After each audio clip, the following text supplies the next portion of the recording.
seems to get most people never have to face the fact. The right time and the right place, they're capable of anything.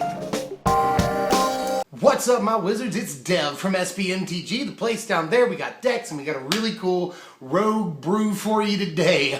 Something I did not expect to be super awesome. I just thought it'd be fun when I started. It is a lot of fun and it is super awesome. This is Tragic Arrogance, Orzhov style, and let's go ahead and take a look at it because it is weird and awesome and cool, and let's do it. We're playing 3 copies of Hangarback Walker, and not just because it's in vogue. I know it's a really popular card right now and everyone's probably already getting a little tired of Hangarback Walker, but we have even more of a reason to play it than some decks. It turns out that there are a couple of ways that this can benefit us. Obviously, we can sacrifice it to Tragic Arrogance and get a bunch of flyers. Another cool thing about it is that if we keep it, either because it's the artifact that we keep or because it's the creature that we keep, this will put them in a position where even if they draw removal, then it doesn't really help them that much. We welcome the removal of this card all day long. 4 copies. Get ready for it. 4 copies of Rune Servitor here. Don't click away. Lots of reasons to play this. First of all, if it does die, which it will trade very often with aggro creatures. 2 power for 2 mana with a fair upside. Yeah, it's not bad at all. So you trade, draw the card. Or if you sacrifice this to Tragic Arrogance, then you get to draw a card when you play Tragic Arrogance. That's pretty cool. Another cool thing is that when you play Tragic Arrogance and have this and Hangarback, you can then choose to get rid of your Hangarback. There's a problem with Tragic Arrogance where if you're trying to get rid of your Hangarback, but it's the only artifact, you have to choose it as your artifact. So it stays on the board, which is usually just fine. It's the good kind of problem to have. But with Rune Servitor, you can choose to leave the Servitor in play if that's what you want to do, and then sacrifice the Walker to get a bunch of value out of Thopters. So there's that ability to do that too. I think there's a lot of good things about Rune Servitor, and the reason I'm going on about it is I'm sure some people have recoiled at the inclusion of this card, but it's actually a little better than I even thought it would be, and it just got so many good synergies that we're playing it. 2 copies of Sultai Emissary, which is also kind of weird, but you can see why we're doing it, right? I mean, what we're doing here, if you haven't been able to tell the trend, is that we get value off of our dudes dying, especially, with Tragic Arrogance, to ensure that they die, and we'll get value off of them. Especially creatures, we get a manifest off the top of our library here. There's other things. Hangarback Walker makes creatures when it dies, and Rune Servitor. We can ensure that with these cards that we get all the value off of our own casting of Tragic Arrogance, put ourselves in a great position once we play that card. And, things like Sultai Emissary and Rune Servitor, we don't have to have Tragic Arrogance to make them okay. I mean, we can block, trade, or just chump against aggro and other decks and get value out of it. Either draw the card or get another creature, which will then block again. So this really helps us out in the early game, get us to that 5th turn and beyond, so that we can Tragic Arrogance and make it profitable. 2 copies of Dutiful Attendant, lots of weird stuff in the deck. The reason this is in the deck, by the way, is that the trigger works like this. If it dies to mass removal at the same time, if it dies at the same time as other creatures, then it can bring one of those creatures back from the graveyard. So if we sacrifice all of our dudes, save for 1, to Tragic Arrogance at the same time, we'll be able to bring back one of those dudes when his ability resolves. So that's really, really good, again, assuring that we get insane value out of the casting of that card. Not only that, but again, this chump blocks really, really well, able to get us into the later turns, which is where we want to be, 5th, 6th turn, so we can get a lot of value off of Tragic Arrogance. I mean, this is good in the early game, assuming, 2nd turn we play Rune Servitor, 3rd turn we play this. If we block and the Servitor dies, that's totally fine. We don't care about that. And in a situation in combat, by the way, where both Rune Servitor and this die at the same time, same thing goes with Sultai Emissary, then we'll be able to, draw the card from Rune Servitor or manifest the thing from Sultai Emissary. Dutiful Attendant and this, the other card, go to the graveyard at the same time. And Dutiful Attendant's ability resolves. It's just so much to get out. His ability resolves and we're able to return the Servitor or the Emissary back to our hand. So there's a lot of really cool synergies with Attendant and a lot of the stuff that we're playing in the deck. And again, if we Tragic Arrogance with this on the board, we're guaranteed to get another creature back from the graveyard. So Dutiful Attendant is really, really good. 2 copies of Liliana in this deck. Now, she works sort of the opposite of the Dutiful Attendant. People have asked about this. I've noticed there's a lot of questions. If she goes to the graveyard at the same time as other creatures due to mass removal, she doesn't get to flip and become a Planeswalker. She'll be in the graveyard by the time her ability resolves, so she can't flip.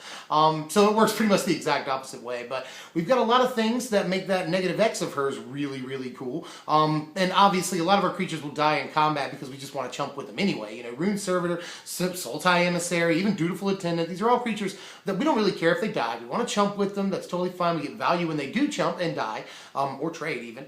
And so with Liliana, we can easily flip her and then get those cards back for more value. Not only that, but we can discard and you know, make them discard. We don't care that much. And all of our creatures have awesome value once we ultimate her. You know, obviously, all these any creature that goes to the graveyard gives us some amount of value, and then they just pop right back to our hand at the beginning of the next end step. So just everything she does is great. 3 copies of Grim Haruspex, one of the all-stars in the deck. If you Tragic Arrogance with a few guys out, and you pick Grim Haruspex as the one guy that stays in play, you're drawing some cards, buddy. It totally happens. It's, you know, if Rune Servitor and an Emissary say go to the graveyard, it just gets ridiculous. You draw like 2 cards, another card off the Servitor, you get a manifest, you know, your Grim Haruspex stays in play. It helps you draw all those cards. So just, Haruspex is insane. There's been times where I've drawn 3 or 4 cards off of this thing after a Tragic Arrogance. And notice that we're really resilient to mass removal ourselves. Now obviously if they play in hostilities, we won't get to draw all the cards because it'll go to the graveyard at the same time as the other creatures. But a lot of the things that we're doing in this deck make us resilient to mass removal. You know, Dutiful Attendant is a great example. Sultai Emissary, another example. Rune Servitor, we get some value out of mass removal. So, you know, that's one thing to consider. Languish is a huge card right now. We still see Crux of Fate, you know. A lot of stuff that we see in hostilities is probably going to get better after rotation. So this is really good against all of those spells. 2 copies of Nantuko Husk. Again, tricks. He's in a lot of things, and you can't blame him. Helps Liliana flip for what it's worth, and you know, we have ways of getting our dudes back with like Dutiful Attendant and Liliana herself. So Nantuko Husk generates a lot of value in the deck.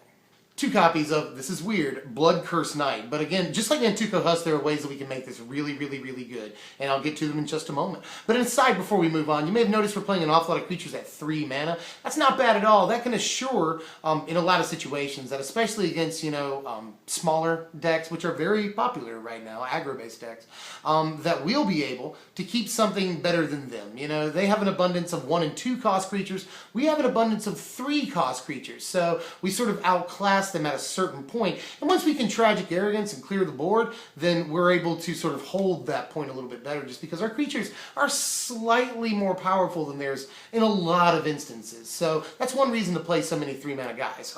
Blood Curse Knight, again, he has tricks, and I'll get to them very momentarily. Might as well go ahead and tell you what we're doing and why he's so good in this deck. To do that, I have to move on to the enchantments. We're playing 6 enchantments in the main deck here, 2 of which are Grasp of the Hieromancer. A lot of people talking about this card lately. It's gotten some buzz. People have good things to say, and I can't blame them. It has specific tricks in this deck, though.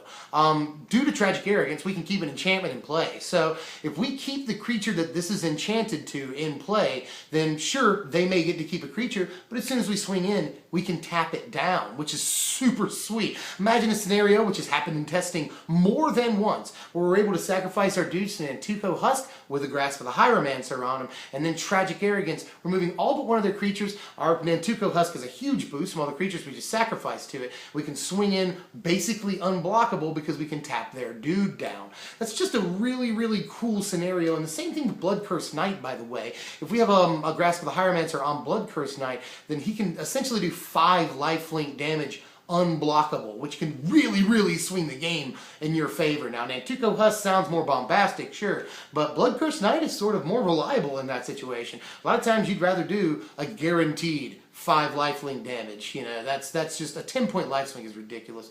So Grasp of the Hieromancer is really good in this deck, even if you're not playing Tragic Arrogance, because it allows you to do a lot of cool things with your dudes that you want to get in unblocked. Always takes out a blocker and makes your dude bigger. Good card. The other copy of an enchantment we're playing 4 copies of Pacifism for a similar reason. This is just straight up removal, and with Tragic Arrogance, the trick is that they're 1 creature and the 1 enchantment, you know, the 1 enchantment we keep and the 1 creature they keep is the creature that has Pacifism on it. So, and with Blood Curse Knight, we control an enchantment, we control Pacifism, so we're able to swing in for an unblockable for, lifelink damage. That's really, really good too. And Pacifism is straight up removal. I want to play some amount of enchantments in the deck. I did consider Demonic Pact and Citadel Siege for that matter, but didn't play either of them. I feel like these were really low on the curve, which we need. We need lower end cards so that we can, survive until the fifth turn. And these are sort of Grasp of the Hieromancer's kind of removal when we swing in. Just gets rid of a blocker. But Pacifism is straight up removal and is reliable and really, really good, and we get to keep it when we Tragic Arrogance. So I think these are decent enchantments to play. 7 non-creature, non-enchantment, non-planeswalker spells. 7 other spells in the deck. We are playing 2 planeswalkers. You probably guessed what it is. But in any case, we're playing 2 copies of Duress, 1 copy of Ultimate Price, and 4 copies of Tragic Arrogance, because 4 copies of Tragic Arrogance. Ultimate Price was a 2-of for most of the deck's life cycle, but I dropped it down to 1 because we have a lot of ways of surviving the early game. We didn't need Ultimate Price as much as I thought we would. An Ultimate Price will lose some value once October hits, and, we lose a lot of important monocolored creatures in the format. There will still be a lot of important ones, but, Courser of Krufix, Goblin Rabblemaster, and a lot of other important targets. We'll leave the format, and we'll get Eldrazi, which are colorless, and will seem to be a little more abundant than we first thought. There were smaller sort of Eldrazi creatures. So, Ultimate Price just won't have the same sway that it has once rotation hits. Duress will always be good, however, and Tragic Arrogance we have to play 4 copies of. We're playing 2 Planeswalkers in the deck. You've probably guessed it. 2 copies of 2. 2 copies of 2. Sorin, Solemn Visitor. Now this does a lot of cool things if we keep this as our only Planeswalker, which obviously we can keep Liliana too a lot of the time, but we keep this as our only Planeswalker, we can instantly put out another creature with it if that's what we want to do. And we are playing 20 creatures in the deck, which makes his +1 ability pretty darn relevant, especially considering a lot of our creatures are sort of lower in the power stat, and this gives him a great buff. And lifelink is really good when you got like Nantuko Husk running around in here. So, and Hangarback Walker. There's just so many good things that Sorin does in this deck for you. And that ultimate ain't half bad either. So that is the main deck. Here are the lands right here. This is pretty cut and dry, I would say. Probably not too much speculation here. I was playing Murderous Cut, and so I was playing Evolving Wilds, but eventually Murderous Cut left the deck, and so did Evolving Wilds. But this is pretty easy to make, I think, here, this mana base. Here are your power rankings. That's a fairly high synergy figure, and a fairly low power ranking altogether. But I think that this is, these are fair power stats. This is about where we want to be. Final score, by the way, of 56, which is higher than I thought this would be when I first started making it. I figured it'd be like right around a 50, but this is better than I thought, and I had to bring this to you because I think this is actually a pretty competitive deck with a lot of really cool things going for it. Now, there's some pretty looked down upon cards here. Obviously, we're playing Dutiful Attendant, Sultai Emissary, Rune Servitor, the Blood Curse Knight. There's some stuff in here that's really, really off the wall, but this is the place for it. We really, really get a lot of value out of these funky, weird-looking cards in this deck, and it does exactly what we want to do. If we can make it to that 5th turn, which a lot of these cards allow us to do exactly that fairly comfortably. Sultai Emissary is especially good, by the way, just letting us chump block twice. And we can play it on the 2nd turn. On the play, that is especially good. So we can make it to that 5th turn in Tragic Arrogance and reset the board an awful lot of the time. We've got decent removal in tools like Pacifism. Grasp of the Hieromancer has we have a lot of tricks with that.